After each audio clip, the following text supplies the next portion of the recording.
everybody. So glad you're here today. Let's start our meeting with what did you teach in math this week or last week, depending if you're fall break or not. I'll start with mine. So today was our last day because we're on fall break tomorrow, Friday, and Monday. But this week we were doing tens and ones. So knowing if the number is 34, what number is in the tens place and what number is in the fours and the ones place. And we're using money still, so to do that. We are still working on word problems this week. This week we learned how to work with a hundreds chart to be able to solve a word problem. So like moving down means you add 10 or moving up means you subtract 10, just stuff like that. So, I mean, I got to see kids like click with the hundreds chart, so that was cool. Oh, that's awesome. We were doing addition and subtraction word problems, but also they had to do like the add-in parts too, so like finding the missing part of the equation, and that's been really tricky. Yes, always. The answer they can get, the missing part they just can't comprehend. Yeah. I actually did my math and movement lessons this week. So I pulled a group of first graders from one of our innovative model EIP classrooms. Since she doesn't get support, I figured, hey, a couple days a week of me taking a group of kids for you might feel really nice. They all have early numeracy goals, like either oral counting, missing number, etc. So I did a number ID using a big number line where we did a few different things with them where they had to like go and find that number when I would call it out. And then I held up 10 frames and they had to match the 10 frame to the number on the number line. And then some of them really struggle with that one-to-one correspondence with especially like team numbers. So really they're working on more like kindergarten kind of level skills. And so they had to count out like little teddy bear counters for the number I gave them or numbers I gave them. So I have 5 little girls. And then the second one I did today, we did subtracting practice because they really struggle again because they're still trying to figure out like counting and getting that successful, and counting backwards is nearly impossible for them. So we used the counting up strategy with the number line again, where they would find the smaller number and hop up to the bigger number, and that worked really well for them because they're much better at counting forward within 20 versus trying to subtract and count back. So the next one, let's talk about what went well and what you struggled with this and how you can improve that struggle. So what well for me is I introduced greater than and less than. So they already were familiar with the alligators. So that made it kind of easy. I guess in kindergarten they do go over that. And so they were able to grasp that really well. Like the hungry alligator wants the bigger number. So yes, but we struggled with putting the numbers in the correct order from greatest to least or least to greatest, however the question was asked. And they weren't the same pattern. So it would be like 18, 43, 74, like all of that. So they couldn't really put it in order. Like some of them could, but I was like, okay, so now I have to teach them strategies to like look at the tens place first and then put them in order like that. But I guess I will improve that by teaching them strategies. And I guess I could do like hands-on learning for that, like giving them the actual physical numbers to look at so they're bigger and in their face and they can move them around rather than like writing and erasing. So My success was with the hundreds chart. Just the kids being able to see like the pattern of the hundreds chart, how like moving up and down is 10 and then moving side to side is 1. And then like we took it a step further and we made equations with how we moved on the number chart. So they really had fun doing that and they were actually pretty successful in doing that. One of the things that we also did this week was they were given like a picture and they had a question they had to ask about the picture. So it was like a picture of cows. And they didn't know how many cows were on the screen. And the question was, what is the difference between brown cows and black cows?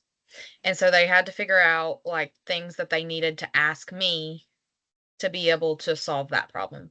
So it was, they could figure out like that they needed to know how many brown cows and how many black cows they were, but then like the process of solving it and understanding that difference means subtract, and not just subtract from the total number of cows, but from the brown cows and the black cows. So I think really hitting that vocabulary is what I need to focus on next with them, because the difference is they wanted to say one's black and one's brown. I was like, no, that's not what I'm asking. That's funny.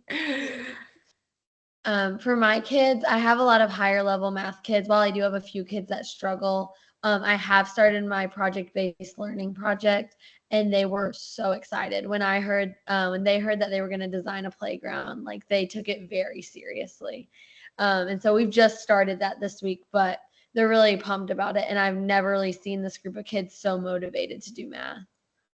Oh, I love that. That's awesome. I think my success would be the students, after we practiced on the large number line while they were hopping forward or using that counting on to subtract, they were able to then apply it when they were at their tables working with like a smaller number line and just moving their, along it versus their whole body. So for the most part, they were able to do that. So carry over a lot of time to paper is where this little group struggles. So it was good to see that they could pretty much do it. I love that. So does anybody want to discuss any ideas that you could do with the lesson plan that you're currently doing? Or do you guys talk to your, I guess, teacher friends about their ideas? Is that how you guys get your ideas? Or how do you guys improve? Because for me, I always ask others, like, what are you doing? Or how would you do this? And then that like gives me a bunch of ideas, because I asked at least 2 other teachers, and then they give me ideas, and then I'll like tweak mine a little bit to copy some parts. Do y'all ever do that? I always talk with my team, because most of the time, like at least one of them can give me an idea how to work with it, if that makes sense. So like we talk about what we do and we're just bouncing off each other and like, oh, we could probably do this to help them. So Mm-hmm. We plan as a grade level, so we have like centers and all the lessons are consistent across the grade level. And then if a student like really needs support outside of EIP, it's more like our flight time, which is our MTSS time. I see you have it like built into your schedule. Yes, MTSS That's is nice. like built in. Like we have a designated hour where all kids are going where they need to go. that's nice. That is so That's nice. awesome. Yeah. Like just to have that like planned out so then other things don't take it over, Yeah. I think in our school, different grade levels, some of them plan together, but some of them, because we have a really large school, so like some grade levels have like 11 teachers, so they kind of break into smaller groups. But I know in their PLC meetings, they look at like the data, and then if you notice that one person's scores seem to be a lot better, they talk about what they did to make those scores get there, whether and all subjects, not just math. Kind of give that collaboration. Yeah, we had to do that last year with our map scores and like the growth. So like last year was my first year and I had the most growth out of second grade in math.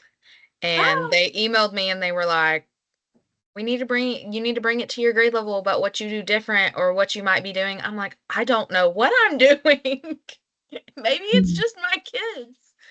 But So they just give us a lesson plan, and they make our copies for us, and that's it. And then so it's like up to me to like, okay, this is what we're doing. Like, but everybody does their center so different. Everybody teaches so different. So I'm just always like, what are you doing? Because I gotta, most times I know what I'm doing, but I just like to be creative because worksheets are just so boring and I just can't They do are. that.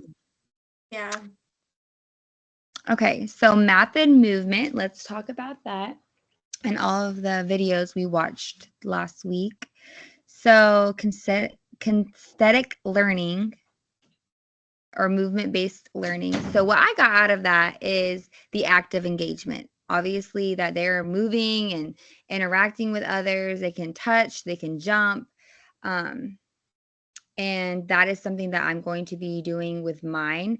And also just being more social, like talking, because they're going to learn from each other, using the math vocabulary, hearing the math vocabulary.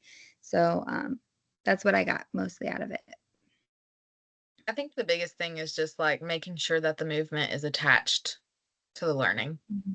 Because like, yeah, sure, you can play four corners or something like that, but that's not really, that's just accompany, I can't say the word right now, accompanying the learning versus actually helping them learn the actual thing, if that makes sense.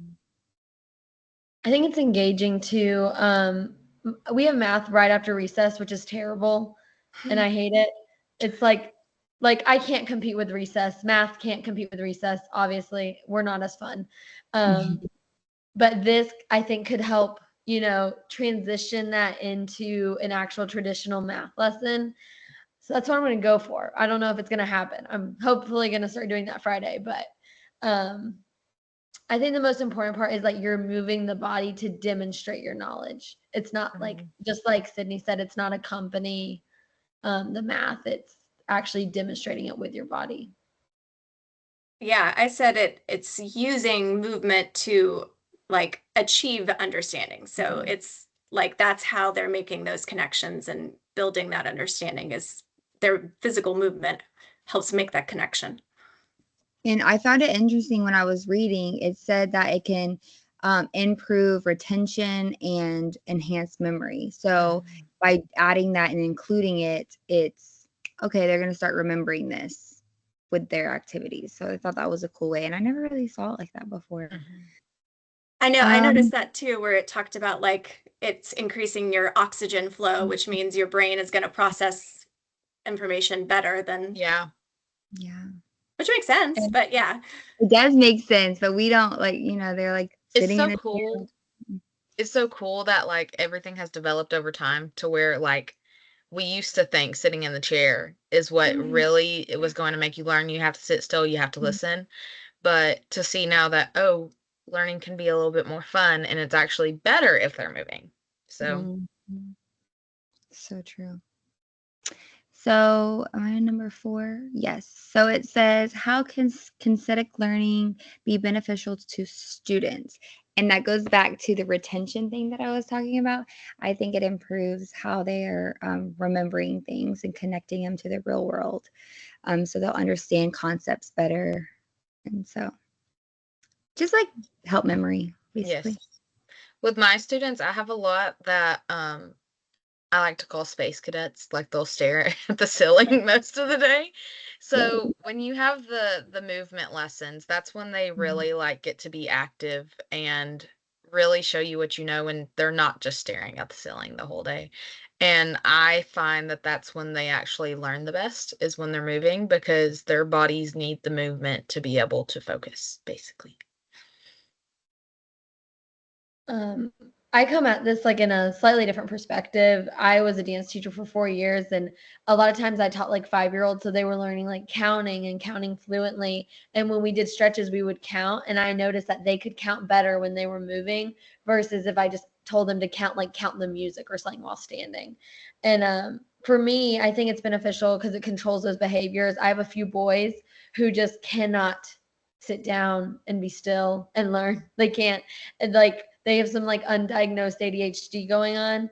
And I think it's just normal for boys at that age. But I think it would control a lot of the blurting, the moving, the wiggling, the driving me crazy part. And then of course the brain activity. When they look at scans of kids who are moving, obviously there's more brain activity going on. And it's just engaging and it makes learning enjoyable and fun. And I know when I was student teaching in 5th grade, kids had a really bad relationship with math. In 1st grade, they still love it.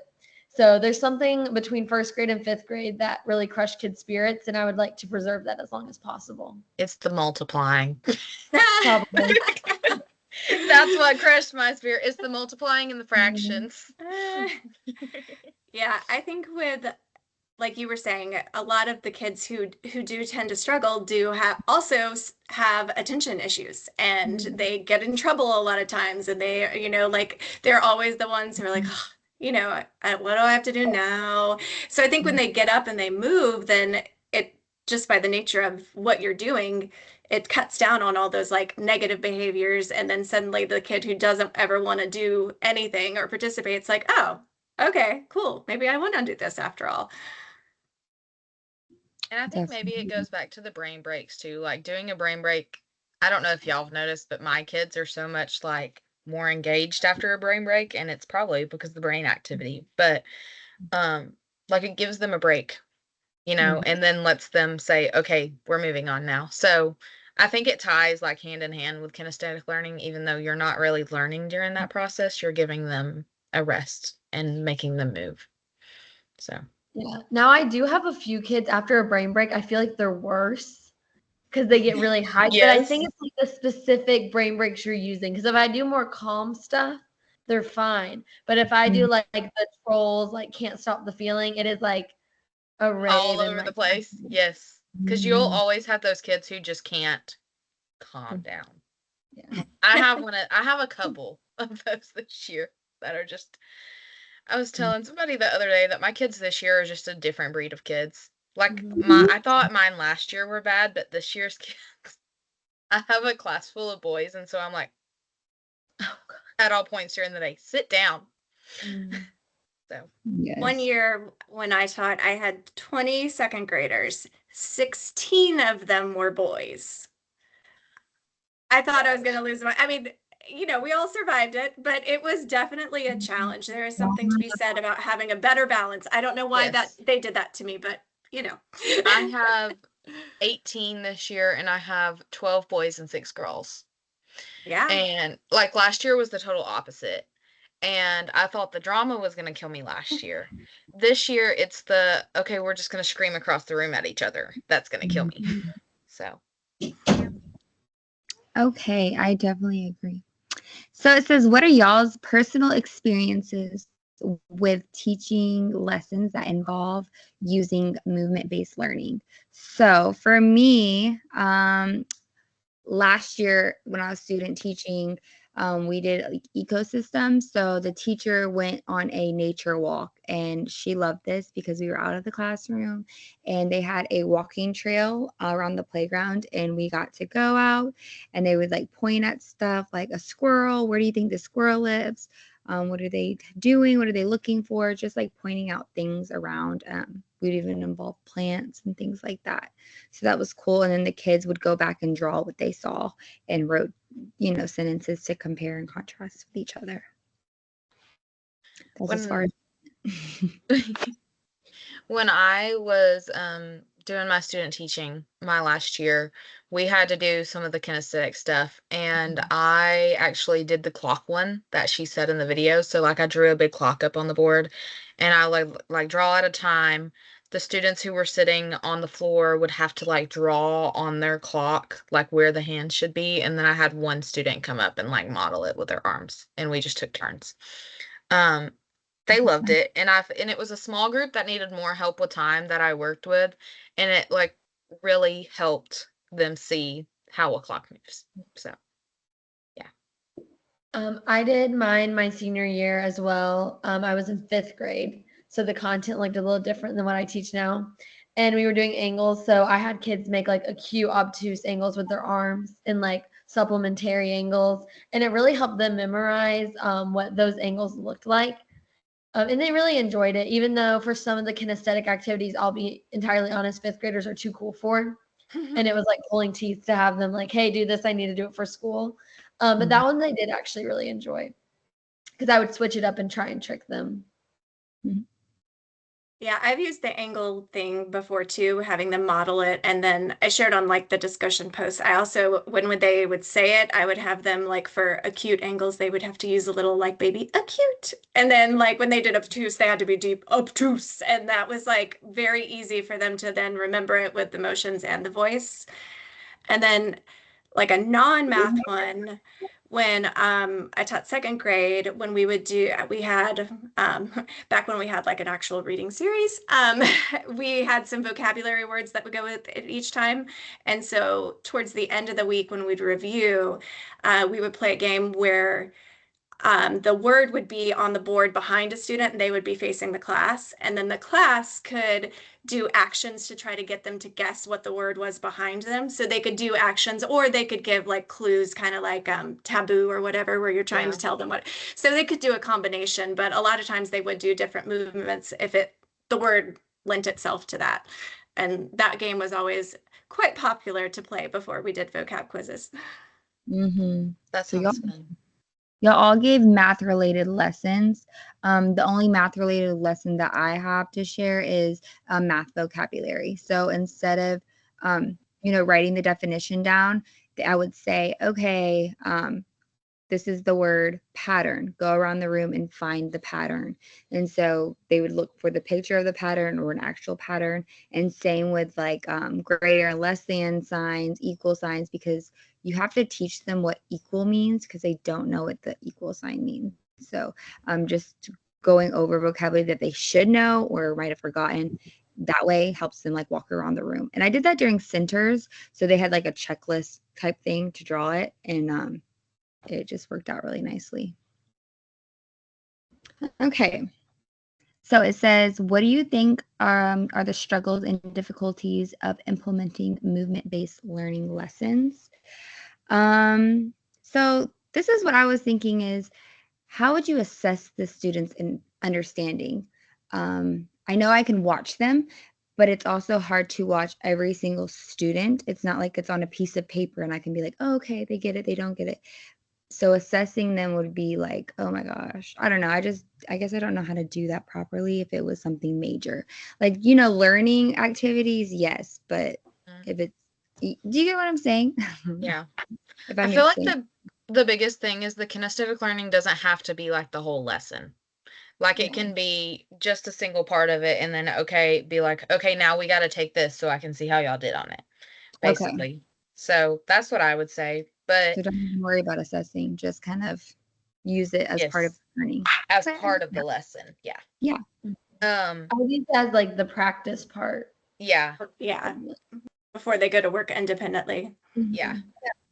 I feel like the biggest struggle that I find with it, at least, is it's sometimes hard to find a movement that accompanies and not just supports it because, like, I don't know, there's like a few topics in math that it's hard to find stuff for. So, like we're fixing to start measurement stuff, and I'm like, okay, well, we could measure things with like different, but like, using our fingers or whatever, but is that really movement? And instead of just using our resources. So I feel like that's the biggest struggle for me, at least.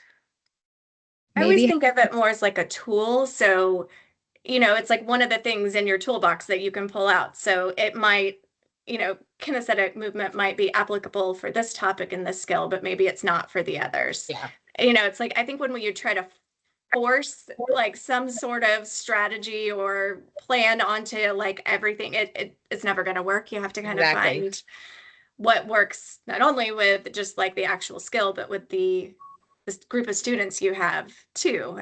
Like you're saying, sometimes certain things are just going to rile everybody up and be counterproductive, and other times it might be great.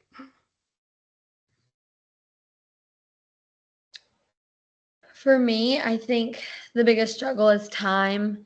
I already only get about an hour for math, and our lesson takes about 45 minutes of that, and I squeeze in a 15-minute center rotation so they can actually practice those skills and get enrichment.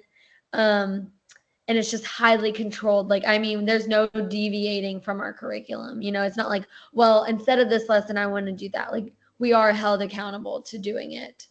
And it's just very scripted. Eureka. Like, there's no, I want to change it up. Like, do I go off script? Absolutely. Because sometimes I have to, but it's pretty scripted if you're doing it right. So that's what's been hard, to find time to do this. I agree. I have our curriculum thing. It's like, and sometimes like it doesn't fit exactly like I need it to, so I have to supplement during, we call it our red time. But it's hard some days to be able to fit in classwork stuff too. So, but we're making it work. How long do the rest of you have for math? Do you have like an hour too, or do you? An hour and 30 minutes. That's what we have, an hour 30. Mm-hmm.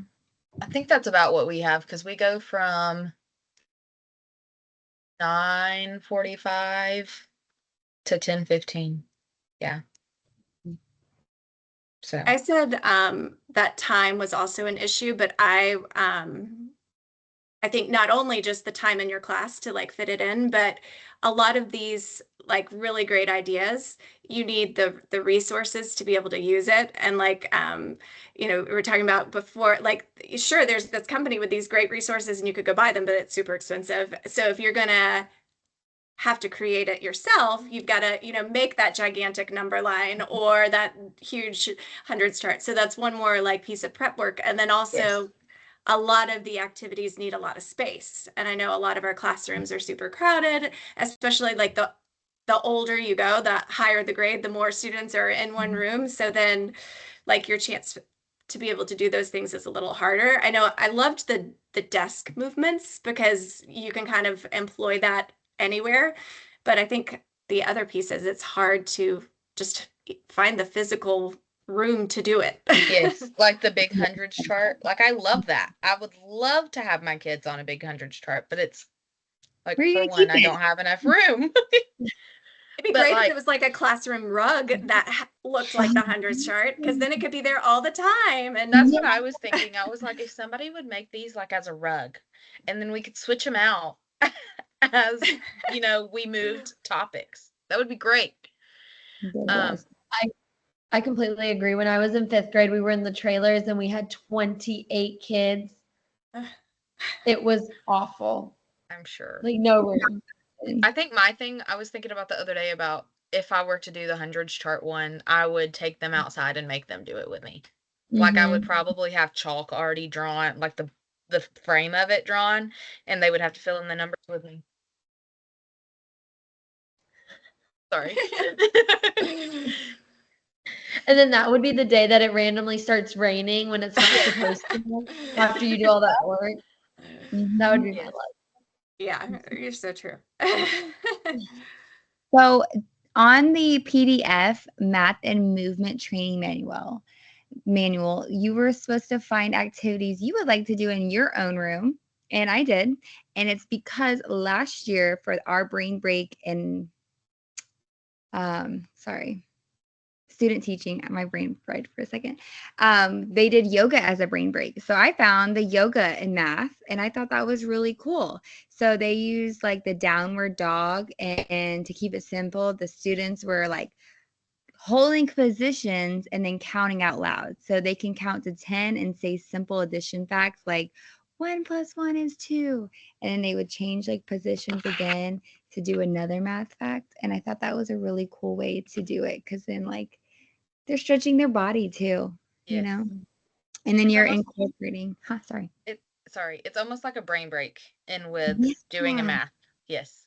It is. And they're like learning too, because if you think about it, math facts, you have to eventually memorize them. Like, I don't want to know that 6 times 6 is 36, but it's like in here since like 3rd grade, So that's kind of what we have to do with those kind of math facts. So I think doing the yoga with it will help it stick. But yeah.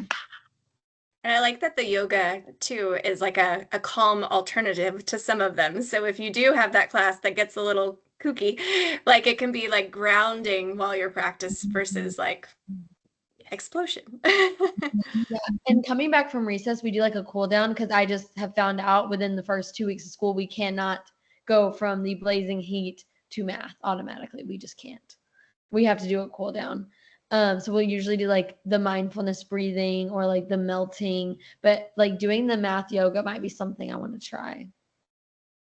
Especially because like you're going into math, so it would give them a good like starting point. That would Yeah, I can excuse that break as fluency. Building Yes, fluency. exactly. It's actually just a second for me to calm down from recess, but fluency. My kids coming back in from recess are terrible. That's why I'm so glad it's at the end of the day. We like come from recess and then we do science and social studies and then our day's over. So Yeah, that's ideal. yes. I found a few. I talked about the a little playmate, and it's almost like a patty cake. So like they do, like they clap their hands and they go 1, 2, 3, and then clap on 4. Um, I think that's I think that especially younger grades would like that because it's almost like getting to do a handshake or whatever. Um, and then I talked about the Money Madness and the Terrific Tens. And the Money Madness is just using money on a hundreds chart, which we do. There's one later in the year when we start money that we do money on a number line. So we'll put like the dime on the 10 and they'll be able to see like how it represents the 10. But this one was you add up money on the hundreds mat. So like if they have a nickel and a penny, they would go to the 5 and they would add one more. So I really like that one. And then the Terrific Tens was using the hundreds chart, I think. And you would put like plus 10 or minus 10 on little note cards and have them move based on like the movement that you're saying. So it kind of goes with what I taught this past week, and that's kind of why I picked that one because it's reinforcing. Yeah. And then the last one was the race to the 100 on the 100 chart, and I think that would help like my students who are still learning their numbers to be able to, see them and move to whatever number they need to. I really liked the skip counting mats because in first grade they're supposed to do patterns. And I know like for some of them, like counting by ones is pretty easy, but counting by twos or threes or those more complicated numbers are really foreign to them. And then the alligator arms where they count like loud for like the evens or odds. I feel like that would be a good way for students to differentiate even and odd numbers. Yeah. And just build that number sense that they just don't really have yet. I was kind of thinking the same thing earlier, like to figure out even and odd, they could do one movement on an odd number and one movement on an even number. So I like that. One of the ones that I noticed, and I actually used it with the little first graders that I pulled today. So they had the counting train where you make like a circle and like one person starts and they 1 and the next 2, 3, 4, and then going around the circle. And then at any point, a student can put their hands up. And in the manual, it said to say halt, but I changed it to be reversed because I felt like then it would make more sense to like connect with them and versus a whole lesson of what does the word halt mean. And then when they say reverse, then they have to go back around the circle but count backwards. So for a lot of them that kind of struggled with that, just like fluency going back and forth, I thought that would be good for them. I know I've done similar with like older kids with practicing like skip counting for multiplication to go do and like are like your multiples of a number to kind of do that. And then the other ones that I kind of noticed were just the desk movements with a different type of tapping to kind of practice all that, whether it's counting or skip counting, because I liked that it wouldn't be something that I needed to have tons of space or time for. It could be a good like opener for whatever you're going to be working on, or just a good closing, or maybe you've got that weird 5 minutes between like something before you go to the connections, and it just can be like a quick filler. I like that because we always need fillers. Yes. Right. There was one that I saw that was like they tap each corner of the desk and count 1, 2, 3, 4, and then they clap on 5. So I thought that was a good one too, because that could even reinforce the skip counting by tens. Every time you clap or not tens, 5s. Skip counting by 5s. Every time you clap is a multiple. Yeah. I like that. Okay, so that covered 7 because then we went into detail on how to modify it. So how I would modify the yoga one is just you can do it with multiplication packs for the older kids. That's how I would modify it. Did you guys modify yours? I know some of you guys are in the higher grades. Like you're doing 4th, Stephanie? Yeah, for the project-based learning, I'm working with 4th. For the movement, I worked with 1st. So I'm kind of a little all over the place since I don't actually teach math. So it's like what works within the particular schedule of where I can pull. And so it just so happened with this week, when first grade does some of their math centers is when I have my lunch. So instead of eating lunch, I did math lessons. Um, yeah, it's been challenging. So yeah, but I was just, and I wanted to support this teacher too, because she's self-serving. All of her EIP students, she's an innovative model classroom. So she doesn't really get support during the day, except with, she has an ESOL teacher who comes in for a segment during their like reading time, and which is great. They planned it so it can be during like small groups. So then there's 2 teachers to do that. But her particular group of students, in addition to being lower achieving, also have some pretty interesting behaviors going on. So I was like, you know what, like, let me give you the gift of a smaller class for 30 minutes, like for a couple days, like Yes. in some way to kind of help. Mhm. But I think a lot of these you could easily like switch up from just, counting by your ones to like you're doing your multiplication facts. And I feel like a lot of the movements are kind of this similar ideas and just slight variations. So it's easy to kind of just trade it out a little. Mhm. I think so too. Okay. You guys feel good about that covered? Okay. So the next one is our assignments. So I will tell you what I am working on in the process of. Next week is going to come all together, I promise. Okay, so my concept is understanding tens and ones, but we are going to use hopscotch to do that. So I'm going to have the 1 side and the 10 side so that the students can alternate, if that makes sense. Mhm. So I'll be like, the number is 34. Can you hop to the tens place? What number is in the tens place? And they'll find the 3 and they'll just jump to the 3. So that's my idea. And I also have another idea. It's like expanded form. So they have to like remember that you have to add like a 0 to the tens place, like 30 plus 6 is 36. So I was thinking to put the kids in teams and then provide the students with like two different numbers written on the card, and then the students have to bear crawl to the table, flip over the 2-digit number, and then bear crawl to the whiteboard. Well, they have to write the number that they get, like 34, in expanded form, and then they bear crawl back to tag their teammate. Does that make sense? So it's like on the table, they flip it over, they're like, oh, it's 34. Bear crawl to the whiteboard, write it 30 plus 4, and then bear crawl back and then tag their teammate, and like the first one's done, get it a prize. I don't know. That's just what I was thinking. What do I you have I have 2 different ones that I was thinking of, and then I was going to ask y'all for help on measurement stuff because I'm lost for that one. But I want to use the hundreds chart to be able to like reinforce what we did this past week. So we actually took our unit test today, and I can see which kids need help, need more help with what we did. So I'm gonna take the hundreds chart and get them to like keep working with moving up and down and left and right to be able to add and subtract. And then the second one I was thinking of was like a place value, like beanbag toss almost. It's something that my mentor did when I was student teaching, and she used to like have a beanbag with a number on it, and she would have a spot for the hundreds, the tens, and the ones, and the kids would have to toss a beanbag, choose a beanbag off the floor, toss it into a spot, and whatever spot they got it in would be where it stayed. So once they built the whole number, they would have to say the number. And then after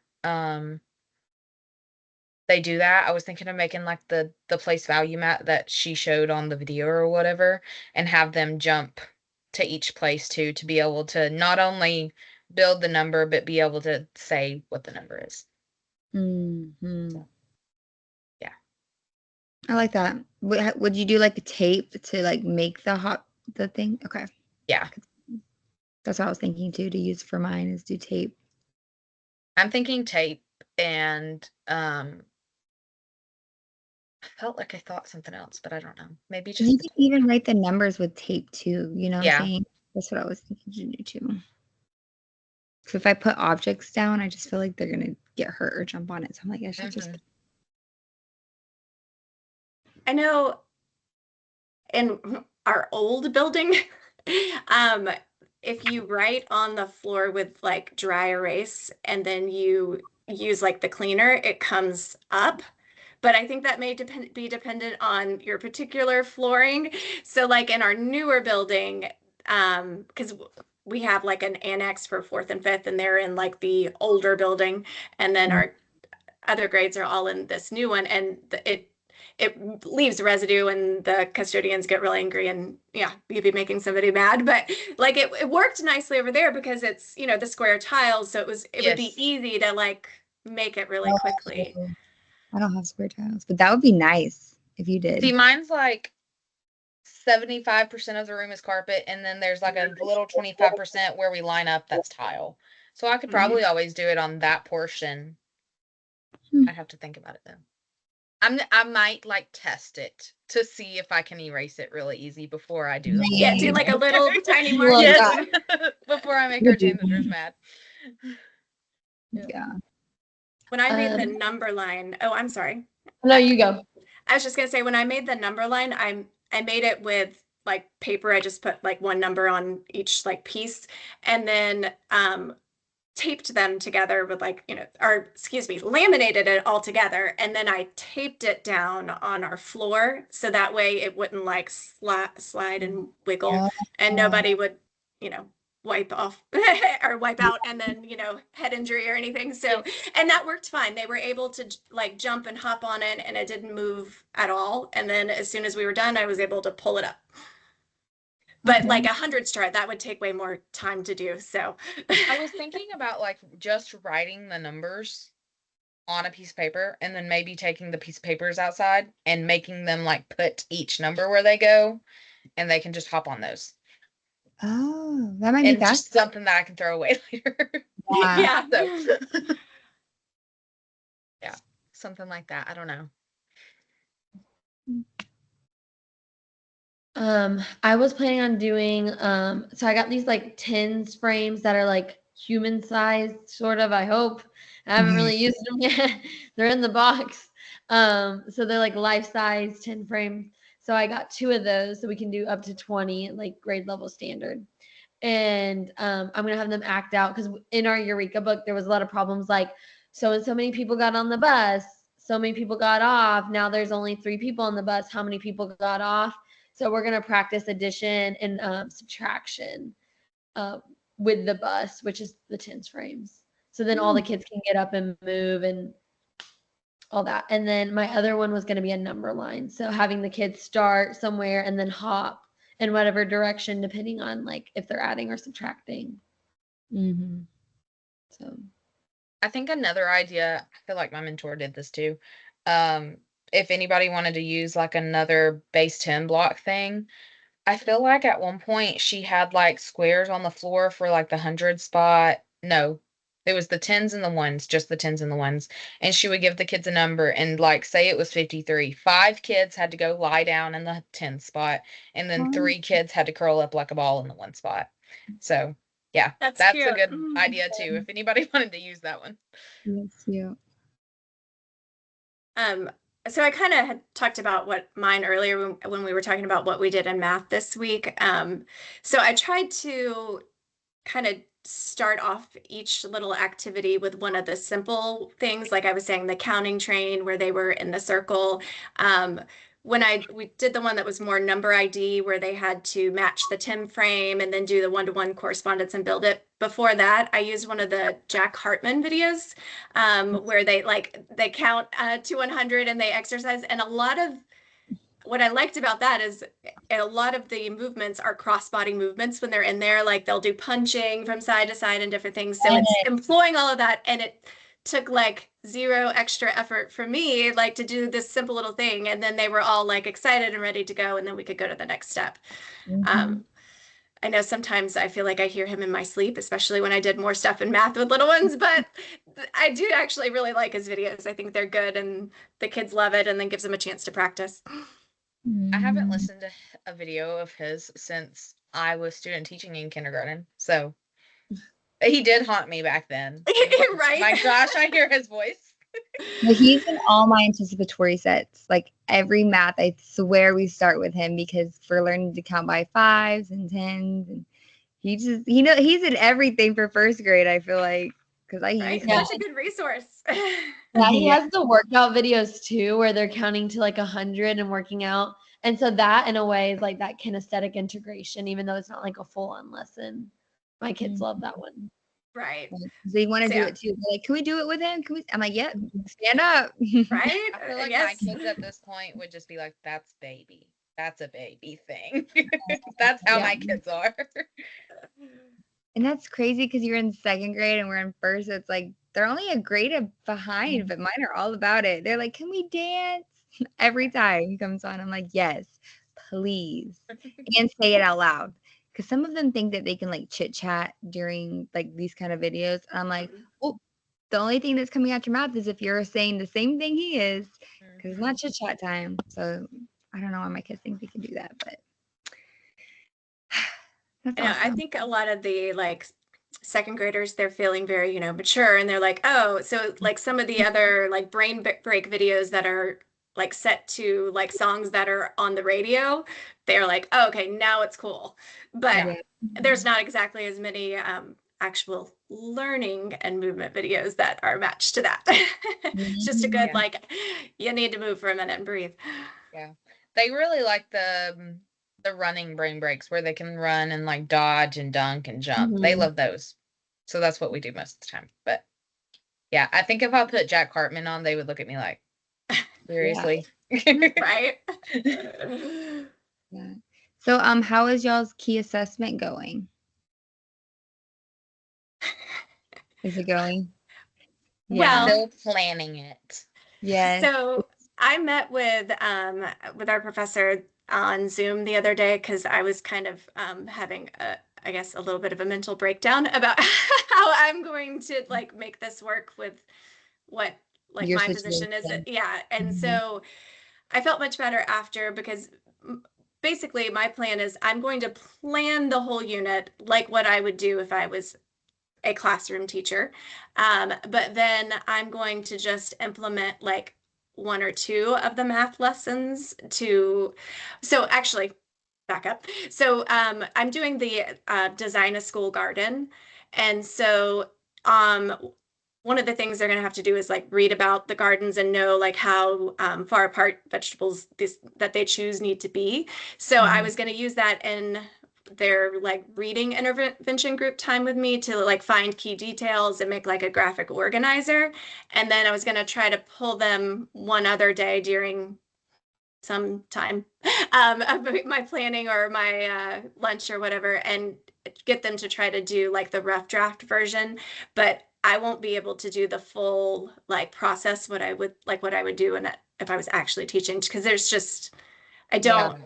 don't have the time in my day Yes. to actually fit it in. And the other difficulty is if I'm going to try to basically borrow students from their teacher, I mean, that's really hard too, because they have things that they need to do and expectations they're trying to meet and standards they're trying to cover. So, other than taking them maybe one time to do something specific that I need, it's really not supporting the classroom by doing that. I mean, while they would be working on things they need to work on, it's just, I get it. It's hard as a classroom teacher. You have so much on your plate. So I feel like it's more attainable now. And I've done my rough draft planning, but I need to like make like real plans Yes. and then do it. I think doing it for me will be the easy part. I think it's going to be like creating the actual like lesson is going to be the time consuming part for me because next week I plan to do 2 of them. And I'm like, okay, should I do it and then do the lesson plan? Because I'm more of like, I have an idea and I need to do it. And then if I write it down, I'm gonna be trying to like follow it step by step. Like it's one of those things where I'm gonna have to just see the first time and see what happens with me.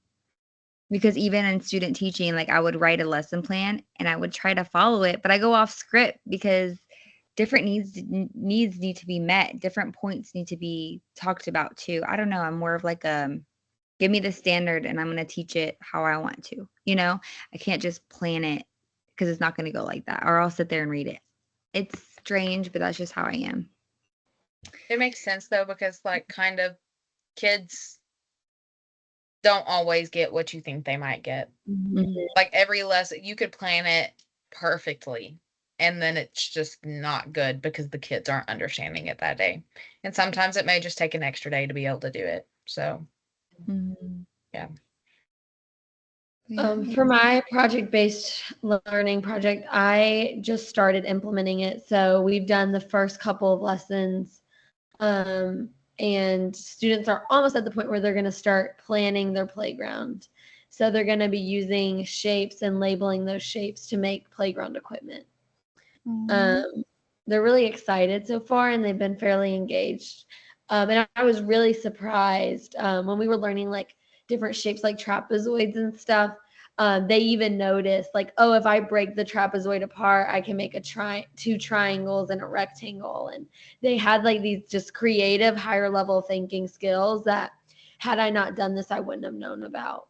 That's good. Do y'all work with 3D shapes at all in first? Our standard covers 2D and 3D. Okay. Mm-hmm. That's what I was wondering. I wouldn't know because I don't know. I'm going ahead with my class. Like, Yeah. We haven't gotten to that yet in Eureka, but these kids, like, they're ready for something harder. So that's Yeah. good. That's really good. they're getting bored with addition and subtraction. I feel like that's where mine are now, because they're like, we've been doing word problems this whole unit, Yeah. and they're like, can we move on to something else? And of course, you have both extremes in your class. So you have those kids who are like, oh my gosh, like I cannot do any more addition and subtraction. And then you have those kids that like, we need to know what a number is. Yeah. All over Exactly. again. And they're in the same class, and it's like, how am I supposed to teach like all of you? Yeah. One of the Like- first weeks, one of my our assistant principal came in my room, and she was just, looking around, and she realized that like I have at the same table, she was at one table, I have really high highs but really low lows. And she's like, how are you? I said, I'm trying. I'm doing the best we can. So They need to cluster them. yes. Yeah. Almost. Which I'm surprised your schools don't do like a flight time or like an MTSS time where kids are leveled and go to like certain classrooms. Yeah, no, we don't. We have like the independent time, small group time for Yeah, we have math that too. and for reading. But like for math, we have our gifted kids get pulled out during that time, which I only have like 3 that get pulled out during that time. But we don't have a gifted program for reading. We only have gifted for math. Really? Yep. It's been so So difficult. at ours, our gifted kids get pulled one day a week, and they spend the whole day with the AIM teacher, and they do a variety of different like subjects and different things. And I know they have specific standards that they are working on. I don't remember exactly how they're labeled or what they're called, but basically like those deeper understanding things.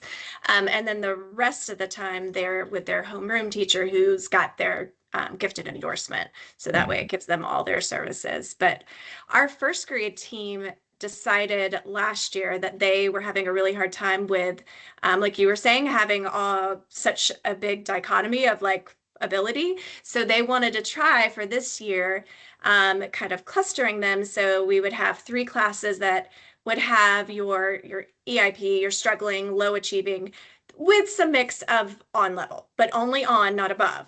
And then you would have, there's another 3 classrooms that are just kind of your on level. They don't necessarily have strugglers, but they don't really have your gifted. And then the other 3 had the gifted cluster with on level. And so far, the ones with the on level and above are like, this is great. And the ones who volunteered to take the lower group are losing their mind a little bit. So Because it's there's been so many things that they have to do. I get both sides to it, but like they won't let us cluster our kids. I think, and they told us last year it's because a parent requested that her kid be in the class with the gifted cluster, but the kid was not gifted. We don't know what kid it was, but that's what we were told. That's why we were told we can't put all gifted kids in one class. So like my class has 3, there's another class that has 3 and another class that has 2. And they just get pulled out during their like selected second grade time, which is in the morning. But yeah, we don't have anything for reading, and I think they've been trying to get something for reading. Mhm. And it's almost to the point where I just want to go and get my gifted endorsement and do that for reading because it drives me crazy when I have like the kids who can't even read compared to the kids who read Harry Potter in first grade. Yeah. So It's just so interesting to me because like you have kids who are gifted, but their area of giftedness might just be in one like they can be yeah, dually exceptional. They could have a learning disability at math, but be gifted with linguistically. Like, I know, and two, I know like so I am a part of our like master scheduling committee, and like there's all these rules about so you can get the funding for them about like how many gifted kids can be in a classroom. Like it can't be over 49% of your total population in the room. And so it is fascinating when you talk to people in other places like that it can be so different. yeah, And it's also really hard because I have kids who scored in the 99th percentile on the universal screeners, academically very high, but he didn't qualify for gifted because of the motivation and creativity part. That's so dumb. And that's been really hard because he is bored with addition and subtraction. So like we have, which is like a program for like gifted kids who don't like qualify for gifted, but even like in the whole group lesson, I'm just like, sorry. it's to the Read, point. like, Yeah, sorry, you just Yeah. have to think through it. I know. You already know this, but It's to the point in reading that once we get to like an area of like, okay, we're gonna do this whole group, I look at a couple of my kids and I'm like, go do it by yourself. Because they just sit there and they finish it in 5 seconds and they talk the whole time. And so I'm like, go do it by yourself. So this is how it was today during our math test. I have to read them, the questions. And I had a kid that was like, can I just do this? I was like, yeah. But everybody else needed me to read it to them. And he did it by himself. So I'm just like, that poor kid. He's It's 100 been- in every subject, just so you know. Like, yeah. You have to actually grade, like if they get it wrong, it's like a 95, but it's crazy. yeah, I have like a big difference this year. Like it's everywhere. And last year it was like all my kids were pretty much in one area and they just really needed help with a lot of stuff. And this year it's like, for one, I've never had. Last year I didn't have any of the gifted kids. And so like going from no gifted to gifted this year and really seeing, okay, there's a big divide in my class. And I think my kids know like the biggest divide. So yeah. And one of my gifted kids is also one of my problem kids because he gets so bored. So Yeah, I was just gonna say the planning that you have to do for your struggles, it's the same amount for your kids who are so far above. Like you have to do so much other, like, okay, well, what are you going to do? Because you've already mastered this. Amen. Yeah. Yes, that's exactly it. I feel that we have iExcel. We do it for math now. And today I was like, you know what? You want to know what? I just want to see if you can do this. And I put him on multiplication and he went through one and he's like, oh, this isn't as hard as I thought it was. And just started zooming through it. I'm like, how far can I go with you? Hey, that's a good challenge though. His brain was probably working. Yeah. I would say it's almost harder when you have high kids because the low kids, like, they're not going to grow as fast. But usually those high kids, it's like, oh, you taught this really tricky skill that you had to relearn yourself because you don't remember how to decode words because every word's a sight word now. Well, now you have to reteach yourself this skill, and the kid mastered it in like a week, and now you need to learn something else. Yes. And you're not staying on the same skill for very long. So it's like, Yes. okay, I need to relearn how to be a first grader again. And one of the things with like the gifted kids on the map, I don't know if y'all take map, I'm sure y'all do, but the gifted kids don't grow as much. And it's because they're already so high. And so that's a struggle every single year for my gifted kids to make a year's worth of growth. And often they don't because they're already so high. Yeah. So that's another struggle I have. And that's one of the things that they look at, like in the state and everything of like to give your school its grade is like how far are you moving kids in each subgroup? So yeah, I mean, it's definitely a challenge if they come in already mastering all the grade level standards. Yeah. There's if you got it, there's only so far you can go. But I know my son who's at Georgia Tech as a freshman this year, he just started. He was always like a math kid, like, and he's a math major. But I know he learned really quickly, and I still am so thankful for his third grade teacher because she was the one who like really started that like push for him. He knew all of the third grade standards before he walked in the door. So she had luckily two other kids that were like really high. And so she would always give them extra and extra. And he just kept going and going and going. And then it was like, he learned that year how to be a little bit of an independent studier and he was able to carry it over. So I have like a big heart for the gifted kids, even though that's not the population of students that I work with, because I'm like, oh, it is so important to try to find a way to make that same difference for them. Yeah. She did say that she's going to show us a lot of cool ways to challenge our gifted kids. I asked her about it and she's like, it's coming. So I'm excited because I'm like, I need enrichment on that. So I'm excited for that. But that was our meeting. If you guys want to wrap it up, we can, We have our next one next week, by the way. So we don't have that weird week in between. It's next Wednesday. Just wanted to remind you guys in case you got in the habit of every other week. It's next week, next Wednesday. See Yes, you again. I was like filling out my calendar and I was like, okay, Yes. I got this. Yes, It's I gotta almost look at the like stuff every and be week able to now. plan. Yeah. Yes. Yeah. Just want to Yes. remind you guys in case you got in the habit of every other week. Yeah. Yes, almost. And then let me stop recording. Oops.